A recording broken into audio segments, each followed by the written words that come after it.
Once upon a midnight dreary, while I pondered, weak and weary, over many a quaint and curious volume of forgotten lore, while I nodded, nearly napping, suddenly there came a tapping, as of someone gently rapping at my chamber door. "'Tis some visitor," I muttered, tapping at my chamber door. "Only this, and nothing more."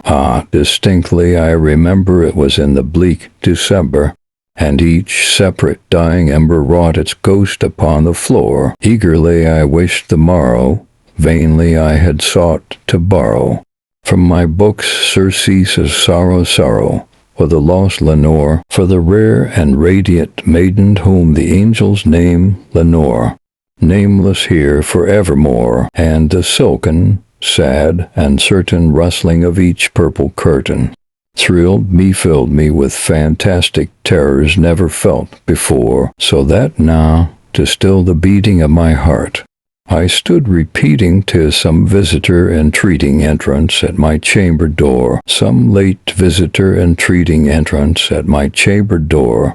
This it is, and nothing more." Presently my soul grew stronger, hesitating then no longer. "Sir," said I, "or madam, truly your forgiveness I implore, but the fact is I was napping, and so gently you came rapping, and so faintly you came tapping at my chamber door, that I scarce was sure I heard you.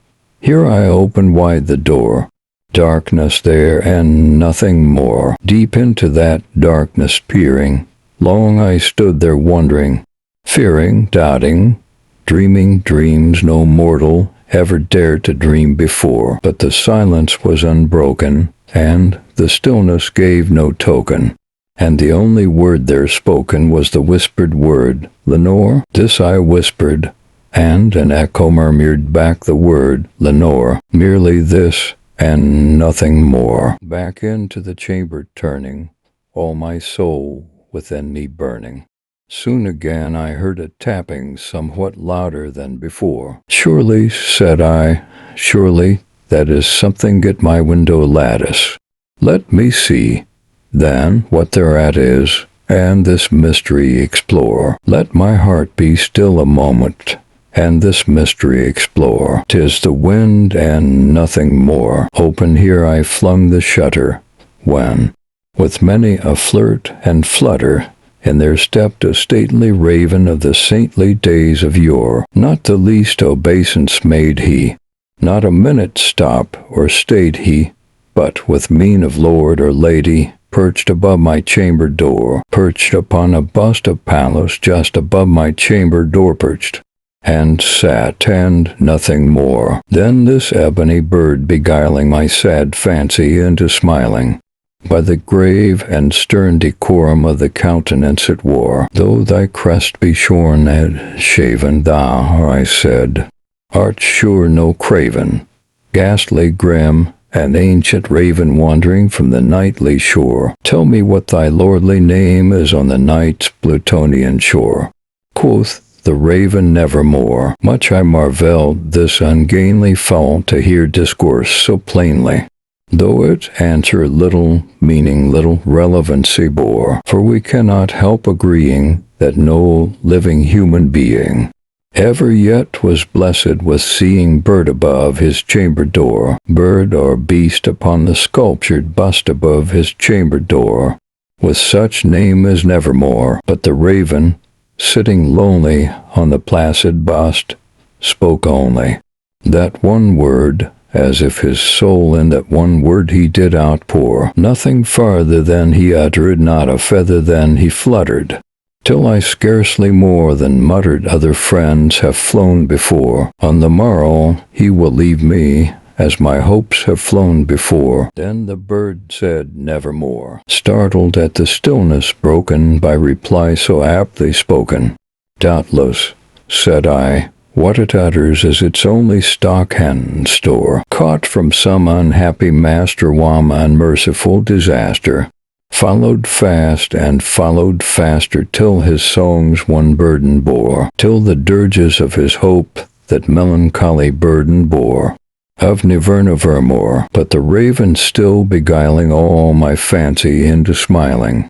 Straight I wheeled the cushioned seat in front of bird and bust and door. Then upon the velvet sinking, I betook myself to linking fancy unto fancy, thinking what this ominous bird of yore, what this grim, ungainly, ghastly, gaunt, and ominous bird of yore meant in croaking nevermore. This I sat engaged in guessing, but no syllable expressing, to the fowl whose fiery eyes now burned into my bosom's core. This and more I sat divining, with my head at ease reclining, on the cushion's velvet lining that the lamplight gloated o'er, but whose velvet violet lining with the lamplight gloating o'er, she shall press, nevermore. Then, methought, the air grew denser, perfume from an unseen censer swung by seraphim whose footfalls tinkled on the tufted floor. Wretch, I cried, thy God hath lent thee. By these angels he hath sent Thyras by Trespit and Nepenthe from thy memories of Lenore. Quaff, oh quaff this kind Nepenthe, and forget this lost Lenore. Quoth the raven nevermore. Prophet, said I, thing of evil, prophet still, if bird or devil, whether tempter sent, or whether tempest tosseth thee here ashore, desolate yet all undaunted, on this desert land enchanted, on this home by horror haunted, tell me truly, I implore, is there raised there balm in Gilead? Tell meddle me, I implore. Quoth the raven nevermore. Prophet, said I, thing of evil, prophet still, if bird or devil, by that heaven that bends above us be, that God we both adore, tell this soul with sorrow laden if within the distant Eden it shall clasp a sainted maiden womb, the angel's name Lenore. Clasp a rare and radiant maiden womb, the angel's name Lenore. Quoth the raven nevermore. Prophet,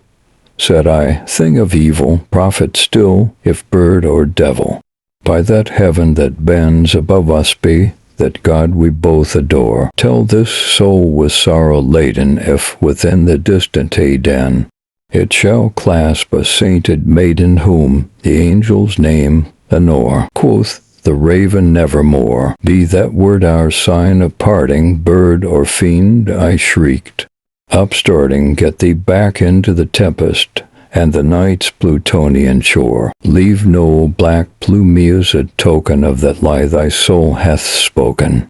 Leave my loneliness unbroken.